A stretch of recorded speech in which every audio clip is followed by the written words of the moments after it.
오늘 본문 말씀 누가복음 23장 39절에서 43절입니다. 예수와 함께 달려있는 죄수 가운데 하나도 그를 모독하며 말하였다. 그대는 그리스도가 아니요 그대와 우리를 구원하시오. 그러나 다른 하나는 그를 꾸짖으며 말하였다. 똑같은 처형을 받고 있는 주제에 너는 하나님이 두렵지도 않느냐. 우리가 저지른 일 때문에 그의 마땅한 벌을 받고 있으니 당연하지만 이분은 아무것도 잘못한 일이 없다. 그러고 나서 그는 예수께 말하였다. 예수님, 주님이 주님의 나라에 들어가실 때에 나를 기억해 주십시오. 예수께서 그에게 말씀하셨다. 내가 진정으로 그대에게 말합니다. 그대는 오늘 나와 함께 낙원에 있을 것입니다. 사도행전 5장 1절에서 11절. 그런데 아나니아라는 사람이 그의 아내 삽비라와 함께 소유를 팔아서 그 값의 얼마를 따로 떼어 놓았는데 그의 아내도 이것을 알고 있었다. 그는 떼어놓고 난 나머지를 가져다가 사도들의 발 앞에 놓았다. 그때에 베드로가 이렇게 말하였다. 아나니아는 들으시오. 어찌하여 그대의 마음이 사탄에게 홀려서 그대가 성령을 속이고 땅값의 얼마를 몰래 떼어놓았소. 그 땅은 팔리기 전에도 그대의 것이 아니었소. 또 팔린 뒤에도 그대 마음대로 할 수 있었던 것이 아니었소. 그런데 어찌하여 이런 일을 할 마음을 먹었소. 그대는 사람을 속인 것이 아니라 하나님을 속인 것이요. 아나니아는 이 말을 듣고 그 자리에서 쓰러져서 숨졌다. 이 소문을 듣는 사람은 모두 크게 두려워하였다. 젊은이들이 일어나 그 시체를 싸서 메고 나가서 장사를 지냈다. 3시간쯤 지나서 아나니아의 아내가 그동안에 일어난 일을 알지 못하고 들어왔다. 베드로가 그 여자에게 물었다. 그대들이 판 땅값이 이것뿐이요. 어디 말해보시오. 그 여자가 대답하였다. 예, 그것뿐입니다. 베드로가 그 여자에게 말하였다. 왜 그대들 내외는 서로 공모해서 주님의 영을 시험하려고 하였소. 보시오, 그대의 남편을 묻은 사람들의 발이 막 문에 다 닳았으니 그들이 또 그대를 메고 나갈 것이요. 그러자 그 여자는 그 자리에서 베드로의 발 앞에 쓰러져서 숨졌다. 젊은이들이 들어와서 그 여자가 죽은 것을 보고서 메어다가 그 남편 곁에 묻었다. 온 교회와 이 사건을 듣는 사람들은 모두 크게 두려워하였다. 아멘.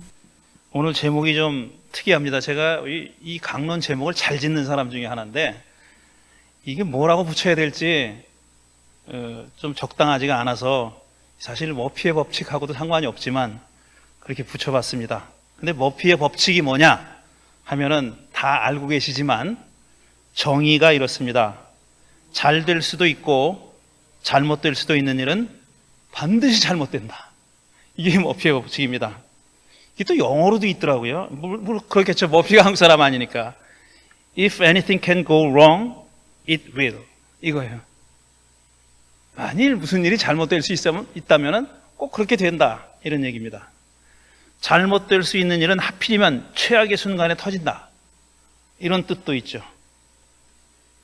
또 일이 갈수록 꼬이기만 할 때도 이 말을 쓴다고 합니다. 제가 뭐라고 해야 되나, 한국 유행가라는 말은 안 쓰는데 요즘 뭐라고 그러죠? 노래, 가요. 한국 가요를 잘 몰라요. 잘 모르고 게다가 또 미국에 온 다음에는 더더욱이 잘 모르는데 1995년에 DJ DOC라는 그룹이 이 머피의 법칙이라는 제목을 가진 노래를 발표했다고 하네요. 그래서 찾아봤어요. 가사를 보니까 완전히 머피드구만. 정말 한 대목만 제가 인용하죠. 오랜만에 꼬질꼬질한 모습으로 우리 동네 목욕탕을 찾았는데 왜 한 달에 2번이는 정기 휴일인 거야? 꼬질꼬질하고 지저분한 내 모습 그녀에게 들키지 말아야지 하면 벌써 저기에서 그녀가 날 왜 어이없이 바라볼까? 요게 머피의 법칙입니다. 왜 하필이면 그때? 근데 이 머피의 법칙이라는 것이 우연이거나 착각이거나 아니면 이게 머피의 법칙이다라고 생각하는 사람의 선택적인 기억일 수 있죠. 꼭 그런 것만 더 생각나는 거예요. 일이 잘 풀리는 걸 생각 안 나고 일이 잘 안 풀리는 것만 생각나죠. 그게 더 진하게 기억에 남아있고 그러다 보니까 노상 그런 일만 벌어지는 것 같이 느껴지는 거죠. 그런 얘기일까? 단순히 일이 잘 안 풀리거나 재수가 없다고 느낀 일에 대한 기억이 더 깊게 남아있어서일까? 라고 물어볼 수 있습니다. 왜 하필이면 이런 거죠. 근데 우리도 조금 아까 바로 기도를 했고 우리가 늘 기도를 하는데 사람마다 참 다 달라요. 교회를 다 오래 다닌 사람일지라도 어떤 사람은 나는 기도할 때마다 응답을 받아, 이런 사람이 있어요. 또 반면 그렇지 않은 사람이 있어요. 왜 내 기도는 이렇게 응답을 안 해주실까? 하나님 왜 내 기도는 안 들으시나? 유독 왜 내 기도만 안 들으시나? 이렇게 생각하는 사람들이 있습니다. 근데 보통은 교회에서는 전자는 믿음이 좋은 사람이라 그러고 후자는 믿음이 좋지 않은 사람이라 그러죠. 기도 응답을 많이 받는다, 늘 받는다라고 얘기하는 사람은 믿음이 좋은 사람으로 평가되고, 기도의 응답을 잘 못 받는다 나는 라고 솔직하게 얘기하는 사람도 많지 않지만, 그렇게 얘기했다가는 교회에서 거의 이제 따돌림 당하죠. 저 믿음이 없는. 제가 이런 얘기를 30년 전에도 했습니다. 그런데 30년 지났는데도 똑같이 얘기를 하고 있어요. 30년 동안 그렇게 달라지지 않은 거죠. 별로 달라지지 않은 거죠. 이게 신앙의 크기 혹은 신앙의 유무로 이 둘을 가르는데 과연 그럴까 하는 겁니다. 그런데 기도의 응답뿐 아니라 매사에서 우리가 겪는 일상에서 벌어진 사건과 그 사건에 대한 인상이나 느낌은 반드시 같지는 않습니다. 벌어진 사건을 똑같은 일을 겪어도 사람마다 다 다르게 느끼고 다르게 경험하고 다른 인상을 가지고 있습니다.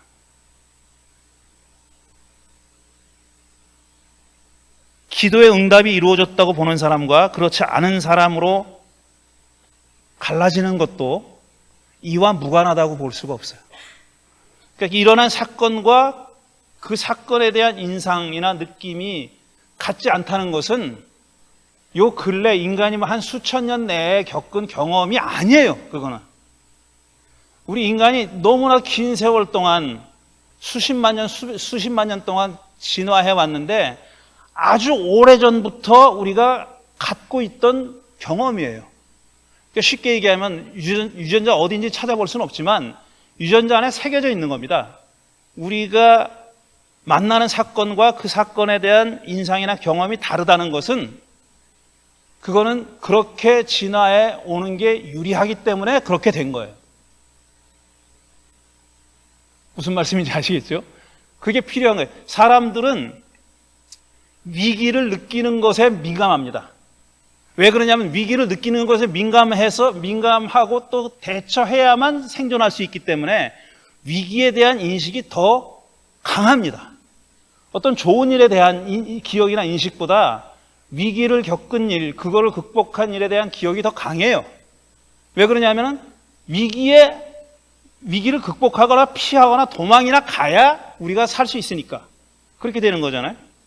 마찬가지예요. 이런 생각이, 이런 느낌이, 이런 경험이 우리 유전자 안에 새겨져 있다 이겁니다. 그 유전자가 어딘지 찾을 수는 없지만 너무나도 오랫동안 오래전부터 갖고 있던 그런 경험이라는 거예요. 제가 오늘 성경에 나오는 이야기들 중에 정당하지 않다고 느껴지는, 공정하지 않다고 느껴지는 두 가지 이야기를 했습니다. 첫 번째 이야기, 누가복음 23장의 얘기는 쉽게 말하면 그겁니다. 예수님이 십자가에 달려 죽을 때 양편에 이제 나쁜 놈들이 있었던 거예요. 그 나쁜 놈이라는 단어가 강도입니다. 강도인데, 물론 이 얘기가 복음서에 누가복음 말고도 나와 있고, 강도라고 했는데, 강도라는 뜻은 그렇게 레스타이라는 히란 말인데, 그거는 뭐 총 들고 남의 걸, 칼 들고 남의 걸 뺏은 사람 얘기하는 게 아니에요. 그거 양반들은 전복자를 얘기합니다. 체제에 도전했다가 붙잡힌 사람이에요. 그런 사람을 강도라고 불렀어요.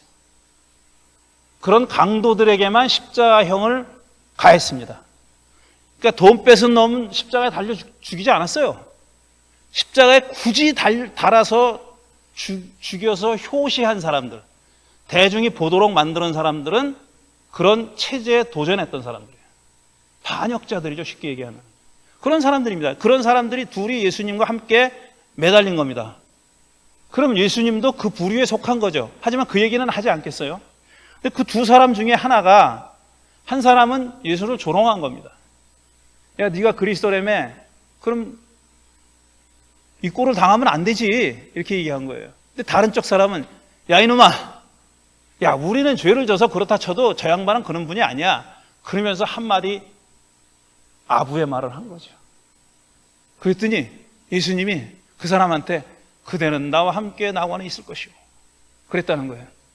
교회를 오래 다닌 사람들은 여기에 의문을 가져본 적이 있을 겁니다. 야, 뭐 이렇게 힘들게 살 거 있어? 개판으로 살다가 마지막에 죽을 때 한 번 이 친구처럼 한 번 회개하면은 낙원에 간다며. 그럼 그렇게 살지 뭐. 이 사람은 행운인가? 그러면은 마지막에 말 한마디 잘해가지고 낙원에 간 행운한가? 반면에 너무너무 불행한 사람이 또 하나 사람이 있어요. 그게 사도행전 5장에 나오는 아나니아와 삽비라예요. 사도행전 첫 부분을 보면은 사람들이 다 이제 종말이 다가왔다, 곧 다가올 것이다 라고 생각하고 어떤 개인적인 소유 같은 걸 다 포기하고 공동생활했습니다. 가진 것을 다 팔아서 교회 앞에 내놓고 필요한 만큼 갖다 썼다 그랬어요. 그런 삶을 살았던 그때의 일입니다. 그때 이 아나니아와 삽비라 이 부부도 자기가 가진 재산을 다 팔았습니다. 교회 바치려고. 그런데 뭔 생각을 했는지 모르지만 그 중에 아주 일부를 빼돌렸다는 거예요.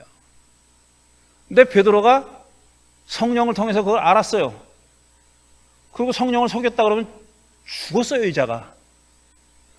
근데 그 자리에 없던 아내가 외출했다 들어오니까 또 똑같이 묻죠. 그랬더니 또 죽었어, 그 사람도. 이 사람은 너무 억울하지 않습니까? 솔직히 말해서. 그냥 보통 사람, 평범한 사람으로 생각해보자고 너무 억울하잖아요. 그 사람 가진 거 다 팔았어요. 교회 거의 다 내놨어. 근데 그거 약간 조금 그거 빼돌렸다고 해가지고 벌 받고 끝난 게 아니라 죽었단 말이에요. 돌이킬 수 없는, 회복이 안 되는 처벌을 받았잖아요. 제가 이 사람이 억울하다고 생각하는 게 뭐냐면은, 자, 이런 사람이 아나니아와 삽비라만 있었겠느냐? 무슨 추정입니다. 추측이죠. 또 있었을 거예요. 다른 사람 죽었다는 얘기는 안 나와요. 이 사람이 모범 케이스로 죽은 거야. 아주 반모범 케이스로 죽은 거죠. 그 다음에 이런 시스템이, 그러니까 모든 가진 것을 다 팔아가지고 공동체에 내놓고 필요한 만큼 나눠 쓴 시기가, 초대교회 그 시기가 얼마나 되냐? 100년이 안 넘었습니다.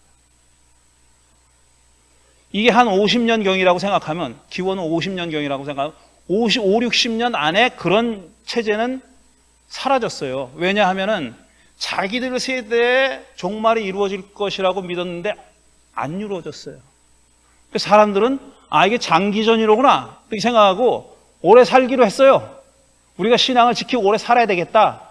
박해가 와도 우리는 신앙을 꿋꿋이 지키고 순교해야 되겠다, 이렇게 사는 겁니다. 시스템이 바뀌었단 말이에요.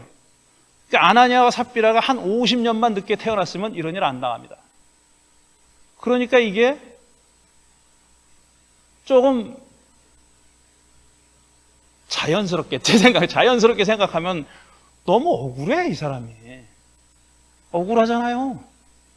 앞에 두 사람 중에 한 사람은 너무나도 행운이고, 그 마지막에 말 한마디 했다고 해가지고 낙원에 갔다 그러니까, 그러니까 이 사람들은 다 오랫동안 교회에서 이걸 무슨 하나의 법칙이나 룰인 것처럼 이렇게 얘기를 해요. 그러니까 문제가 있는 거예요.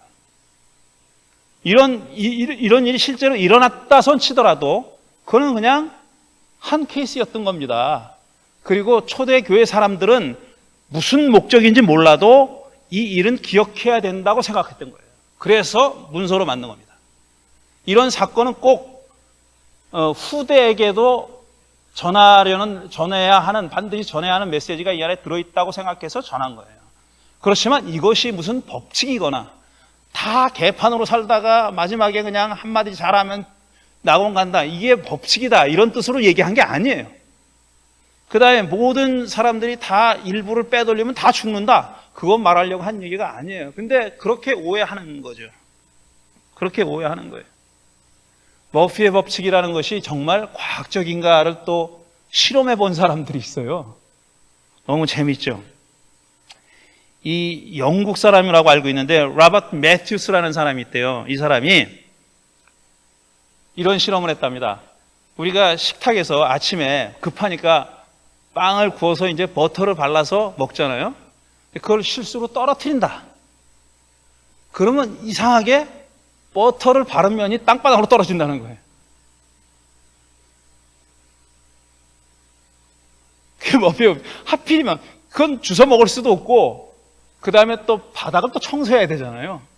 그냥 떨어졌으면은 반대편이 떨어졌으면 안 그랬을 텐데 사람들이 이렇게 생각하는 거예요. 버터를 바른 면이 떨어진다. 하필이면 재수 없이 꼭 그런 일이 일어나. 이거 머피의 법칙이다. 그래가지고 무려 영국의 BBC 방송에서 실험을 했답니다. 이걸 가지고 빵을 몇 개? 300개? 300번을 던졌대요. 한쪽은 버터를 바르고 한쪽은 버터를 안 바르면 던졌대요. 그랬더니 버터를 바른 면이 땅바닥으로 떨어진 게 152번, 반대편이 떨어진 게 148번. 차이가 없는 거예요. 그러니까 방송에서는 이게 몇 년도에 했는지 기억을 못 하겠는데 방송을 통해서는 야, 머피의 법칙은 있지도 않다 라고 결론을 내렸다는 거예요. 근데 그걸 본 또 어떤 사람이 그건 말도 안 된다. 이게 집어 던지는 게 아니다. 식탁 높이가 있잖아요. 식탁 높이. 식탁에서 떨어뜨렸을 때 그렇다는 얘기잖아요. 식탁에서 떨어뜨려 봤대요. 그랬더니 거의 대부분이 버터가 바른 면이 바닥에 떨어지는 거예요. 왜 그러냐면은 이게 과학적으로 설명이 된다는 거예요. 버터를 바르잖아요. 떨어뜨리잖아. 그러면 한 바퀴가 돌 수 있는 높이가 아니래요. 그러니까 반대쪽으로 떨어지는 거예요. 반 바퀴 돌아가지고 이게 위에 이렇게 떨어뜨렸을 거 아니에요. 그러니까 이 반 바퀴 돌아가지고 떨어진다는 거예요. 과학적으로 머피의 법칙이 맞다고는 얘기할 수는 없지만 버터 바른 면이 떨어진다. 그게 맞는 겁니다. 그러니까 참 이런 것까지 할 필요가 있는지 모르겠지만 말씀드렸듯이 이 세상에서 벌어지는 사건과 그것에 관한 나의 느낌은 늘 같지는 않습니다. 어떤 경우에는 내가 과잉으로 반응할 수도 있고 그 다음에 과소로 반응할 수도 있어요. 적게 반응할 수도 있어요. 그러니까 가능한 한 세상에서 벌어진 일이 객관적으로 그 자체를 이해하려고 하는 사람이 객관적인 태도를 가진 사람이라면 거기에 나의 강한 느낌과 인상을 보태는 사람은 주관적인 사람이라고 말할 수 있는 거죠. 근데 신앙은 거의 주관적인 일들입니다. 주관적인 일들이에요. 이거는 신앙은 벌어진 사건을 해석하는 하나의 방법입니다. 신앙은 벌어진 일을 해석하는 하나의 방법이죠. 세상에서 벌어지는 일들은 사실 내가 원하지 않는 방향으로 벌어지는 일들이 많습니다. 더 많아요. 그게 과학이에요. 예를 하나 들어도 저는 코스코를 자주 갑니다. 이거 특정 회사를 얘기하지만 코스코 가면은 사람 많을 때 가면은 정말 이 캐셔들이 엄청 많이 열려 있잖아요. 열려 있고 나는 어디 줄 섭니까? 제일 빨리 계산될 것 같은데 줄을 서죠. 그래가지고 사람이 제일 적은 것처럼 보이는데 줄을 서는데 사실 사람이 제일 적은 데가 있지도 않아요. 거의 비슷해요, 다. 근데 그것도 주관적인 판단하는 겁니다. 내가 사람이 제일 적게 서 있는 것처럼 보이는데 여러 가지 내 나름대로 머리를 막 굴리죠. 이 카르트에 짐이 좀 적은 사람이 줄 서 있는데 가잖아요. 그렇게 가잖아요. 그러면 이상하게 저는 며칠 전에도 그런 경험을 했어요. 꼭 내가 계산하려고 그러는데 캐셔가 바뀌어. 딴 사람이 와가지고 제가 그 캐셔한테 그런 얘기를 해요. 웃으면서 꼭 왜 이런 일은 나한테만 벌어지냐고 얘기를 해요. 그랬더니 그 사람은 그냥 웃는데 얼마 전에도 그런 일이 벌어졌어요. 꼭 남의 다른 줄이 더 빨리 끝나는 것 같아요. 근데 다른 줄이 더 빨리 끝나는 건 맞아요, 그게. 왜 그러냐면은, 자, 10개 캐셔가 있다 그래봐요. 내 줄이 빨리 끝날 가능성은 10분의 1입니다. 내 줄 아닌 다른 줄이 빨리 끝날 확률은 10분의 9예요. 그게 훨씬 높지, 당연히. 근데 꼭 이상하게 내 줄만 더디 가는 것 같은 느낌이 드는 겁니다. 그건 느낌이에요. 팩트는 아니라고. 사실은 아니다 이거예요. 사실은 그냥 벌어진 일대로, 순리대로 가는 거예요. 내가 더 빨리 끝날 확률은 10분의 1입니다. 10분의 1이 안 맞았다고 해가지고 나만 재수 없는 놈, 이건 아닌 거죠. 파워볼 잭팟이 맞을 확률이 얼마나 되는지 아십니까? 2억 9,200만 분의 1이랍니다. 메가밀리언 잭팟이 맞을 확률은 3억 2,060만 분의 1이에요. 살려면 파워볼을 사세요. 메가밀리언보다 조금 높아. 그래도 몇 천만 높아요. 절대 안 맞죠. 절대 안 맞지. 그러니까 어떤 사람은 야 그럼 내가 파워볼을 2억 9,200만 번을 사면은 맞을 것 아니냐, 이렇게 얘기해요. 멍청한 얘기예요. 왜냐하면 한 번 살 때마다 2억 9천만 분의 1이에요. 그럴 확률이 있는 거죠. 2억 9,200만 번을 사면은 맞을 확률이 있는 거지 반드시 맞는 건 아니에요. 그렇잖아요. 시추를 하는데 기름이 나올 확률이 20%야. 시추공을 5개 박으면 5개 박으면 나온대. 이런 바보들의 산수가 어디 있습니까? 근데 말이에요, 제가 하고 싶은 얘기는 걔네들이 바보라는 말을 하고 싶은 게 아니라 우리가 신앙생활을 하다가 섭섭한 경우가 있잖아요. 왜 내 기도만 이렇게 안 들어주셔? 왜 내 기도만? 그건 그럴 수밖에 없는 겁니다. 신앙이 팩트를 바꿀 수는 없어요. 팩트를 바꾸는 거는 신앙과 몸뚱입니다. 내가 그걸 바꾸려고 애쓰지 않으면 안 바뀝니다. 신앙은 그 내 몸뚱이를 계속 그 일을 하도록 에너지를 주는 거예요. 실망하지 않고 좌절하지 않고 이게 올바른 일이다, 내가 일을 해야 되겠다라고 하면은 그 일을 계속해서 하도록 만드는 그 에너지원이 신앙이지, 그 에너지 자체가 팩트를 바꾸지는 못합니다. 가만히 넋놓고 앉아가지고 기도만 한다고 바뀌지 않아요, 절대로.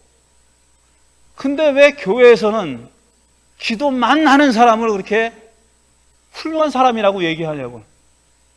그거 아니라는 얘기입니다. 그거 아니라는 얘기예요. 머피의 법칙은 세상이 우리에게 얼마나 가혹한지를 보여주는 법칙이 아니라 우리가 그동안 얼마나 세상에게 무리한 요구를 해왔는지 하는 것을 보여주는 법칙이다. 신앙도 마찬가지예요. 우리가 신앙을 가지고 너무나도 무리한 요구를 하고 있어요, 지금. 저는 우리가 아픈 사람 낫게 해달라고 기도하잖아. 방금도 했습니다. 근데 우리가 기도했기 때문에 낫는다고는 생각하지 않아요. 그렇게 생각하지 않아요. 우리는 기도를 함으로써 그 환자와 가족들에게 우리가 그대들 곁에 있습니다. 세상 사람들이 다 모르는 것 같지만, 나의 아픔과 공경을 모르는 것 같지만 그렇지 않습니다 라고 힘을 북돋워주는 의미가 있는 거예요.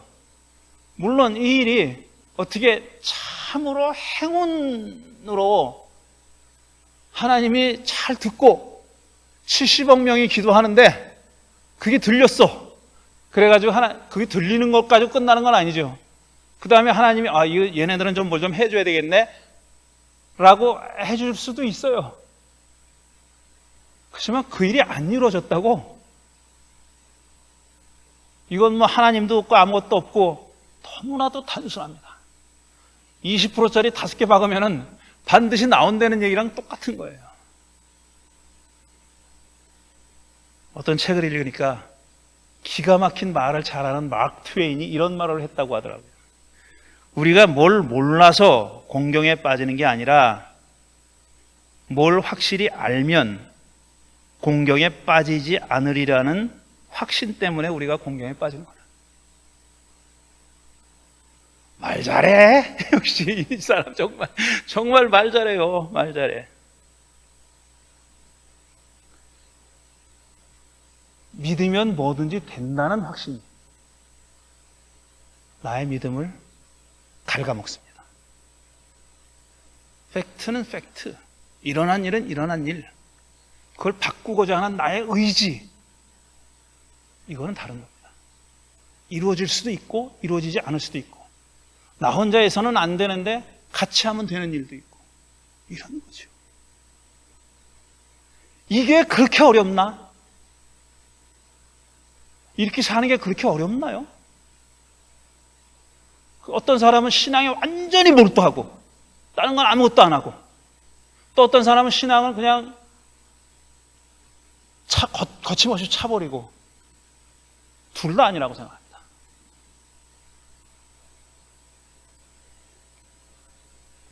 고만하겠습니다. 드린 말씀 생각하며 잠시 되새기는 시간을 갖겠습니다.